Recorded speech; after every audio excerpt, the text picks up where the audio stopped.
Hi and welcome back to The Magician's Nephew, The Chronicles of Narnia by C.S. Lewis, and yours truly, TRULEE. We stopped at this point and we're going to finish the chapter. Are you ready? Hope you had a nice bee break. Let's get ready. Then she said something which they couldn't understand, but it sounded horrid, and made an action as if she were throwing something toward the doors. And those high and heavy doors trembled for a second, as if they were made of silk, and then crumbled away till there was nothing left of them but a heap of dust on the threshold. "Whew!" whistled Diggory. "Has your master magician your uncle power like mine?" asked the Queen, firmly seizing Diggory's hand again. "But I shall know later. In the meantime, remember what you have seen. This is what happens to things and to people who stand in my way." Much more light than they had yet seen in that country was pouring in through the now empty doorway, and when the Queen had led them out through it, they were not surprised to find themselves in the open air. The wind that blew in their faces was cold, yet somehow still. They were looking from a high terrace, and there was a great landscape spread out below them. Low down and near the horizon hung a great red sun, far bigger than our sun. Diggory felt at once that it was also older than ours, a sun near the end of its life, weary of looking down upon that world. To the left of the sun and higher up, there was a single star, big and bright. Those were the only two things to be seen in the dark sky. They made a dismal group, and on the earth, in every direction, as far as the eye could reach, there was spread a vast city in which there was no living thing to be seen. And all the temples, towers, palaces, pyramids, and bridges cast long, disastrous-looking shadows in the light of that withered sun. Once a great river had flowed through the city, but the water had long since vanished, and it was now only a wide ditch of grey dust. "Look well on that, which no eyes will ever see again," said the Queen. Such was Charn, that great city, the city of the King of Kings, the wonder of the world, perhaps of all worlds. "Does your uncle rule any city as great as this, boy?" "No," said Diggory. He was going to explain that Uncle Andrew didn't rule any cities, but the Queen went on. "It is silent now, but I have stood here when the whole air was full of the noises of Charn. The trampling of feet, the creaking of wheels, the cracking of the whips, and the groaning of slaves, the thunder of chariots, and the sacrificial drums beating in the temples. I have stood here, but that was near the end, when the roar of battle went up from every street and the river of Charn ran red." She paused and added, "All in one moment. One woman blotted it out forever." "Who?" said Diggory in a faint voice, but he had already guessed the answer.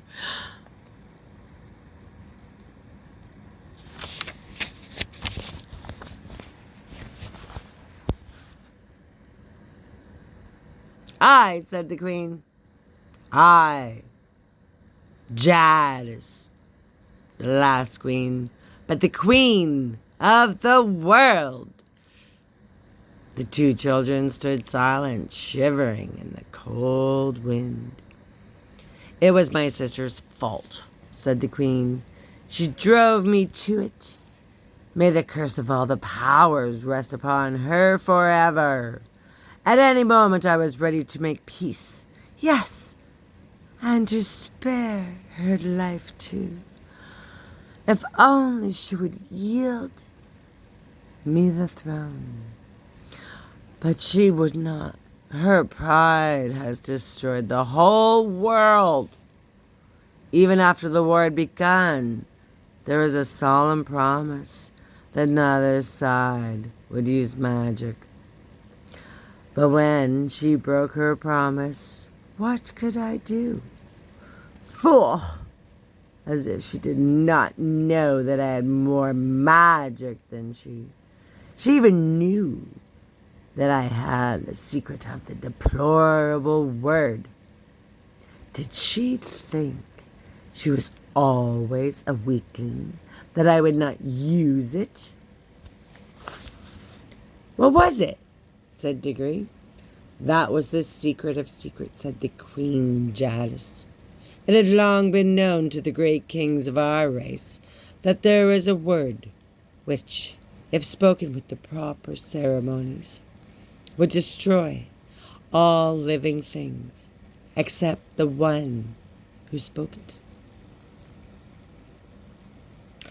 But the ancient kings were weak and soft-hearted, and bound themselves and all who should come after them with great oaths, never even to seek after the knowledge of that word.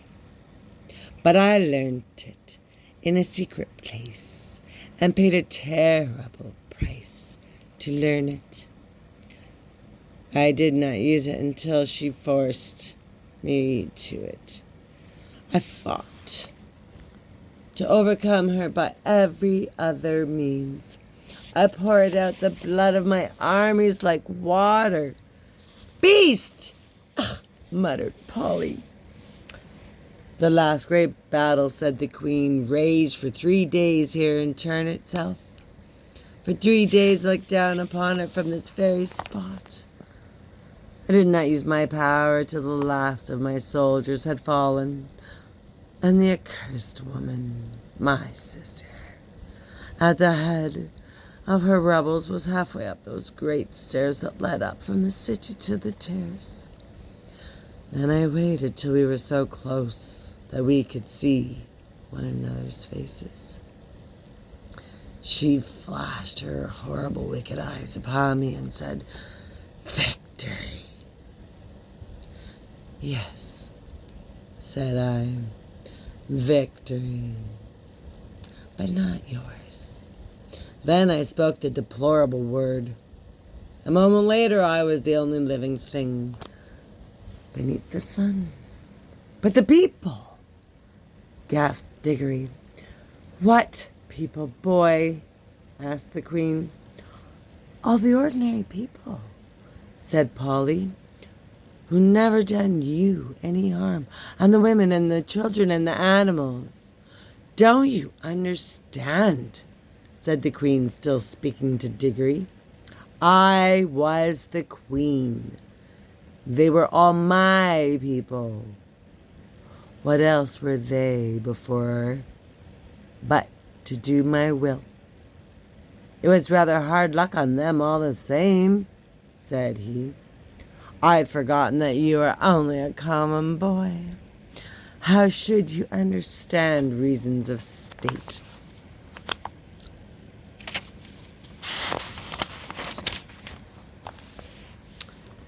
"You must learn, child, that what would be wrong for you or for any of the common people is not wrong in a great queen such as I. The weight of the world is on our shoulders. We must be freed from all rules. Ours is a high and lonely destiny." Diggory suddenly remembered that Uncle Andrew had used exactly the same words, but they sounded much grander when Queen Jadis said them. Perhaps because Uncle Andrew was not 7 feet tall and dazzling beautiful. "And what did you do then?" said Diggory. "I had already cast strong spells on the hall where the images of my ancestors sit, and the force of those spells was that I should sleep among them, like an image myself, and eat neither food nor fire, though it were 1,000 years, till one came and struck the bell and awoke me. Was it the deplorable word that made the sun like that? Asked Diggory. Like what? Said Jadis. So big, so red, and so cold. It has always been so, said Jadis. At least for hundreds of thousands of years. Have you a different sort of sun in your world? Yes. It's smaller and yellower, and it gives out a good deal more heat. The queen gave a long drawn oh. And Diggory saw on her face that same hungry and greedy look which he had seen lately on Uncle Andrew's. So, she said, yours is a younger world. She paused for a moment to look once more at the deserted city, as if she was sorry for all the evil she had done there. She certainly didn't show it. And then said, now let us be going. It is cold here at the end of all the ages. Going where? Asked both the children. Where? Repeated Jadis in surprise. To your world, of course. Polly and Diggory looked at each other aghast. Polly had disliked the queen from the first, and even Diggory, now that he had heard the story, felt that he had seen quite as much of her as he wanted. Certainly, she was not at all the sort of person one would like to take home. And if they did like, they didn't know how they could. What they wanted was to get away themselves. But Polly couldn't get at her ring. And of course Diggory can go without her. Diggory got very red in the face and stammered. Oh, our world. I didn't know you wanted to go there. What else were you sent here for, if not to fetch me? Asked Jadis. I'm not sure you wouldn't like our world at all, said Diggory. It's not her sort of place, is it, Polly? It's very dull. Not worth seeing, really. It will soon be worth seeing when I rule it, answered the queen.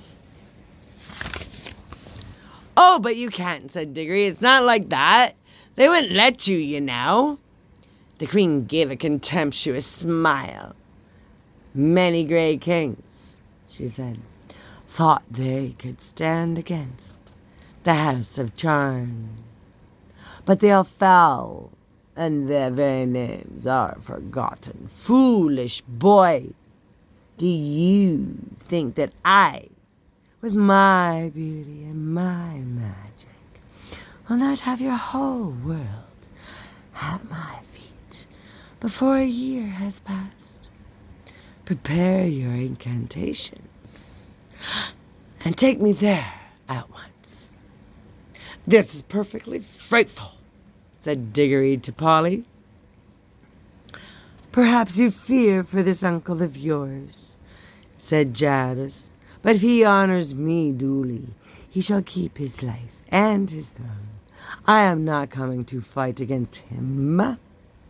He must be a very great magician if he has found how to send you here. Is he king of your whole world or only of part? He isn't king of anywhere, said Diggory. You are lying, said the queen. Does not magic always go with the royal blood? Who ever heard of common people being magicians? I can see the truth, whether you speak it or not. Your uncle is the great king and the great enchanter of your world. And by his art, he has seen the shadow of my face in some magic mirror, some enchanted pool. And for the love of my beauty, he has made a potent spell which shook your world to its foundations and set you across the vast gulf between world and world to ask my favor and to bring me to him Answer me. Is that not how it was? Well, not exactly, said Diggory. Not exactly, shouted Polly. Why, it's absolute bosh from beginning to end. Minions, cried the Queen, turning in rage upon Polly and seizing her hair at the very top of her head where it hurts most.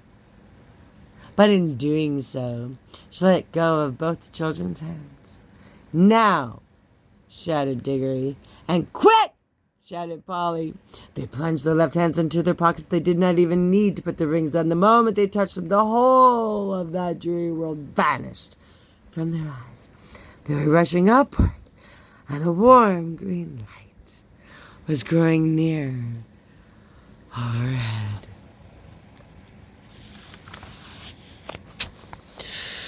Oh, my land, and that's the end of chapter 5, and chapter 6 is about to begin. The beginning of Uncle and Andrew's troubles. Oh, my land, here we go. Well, let's take a little break and fluff our pillows. See you soon. Click like, subscribe, and share, and I'll read for you some more. I love you.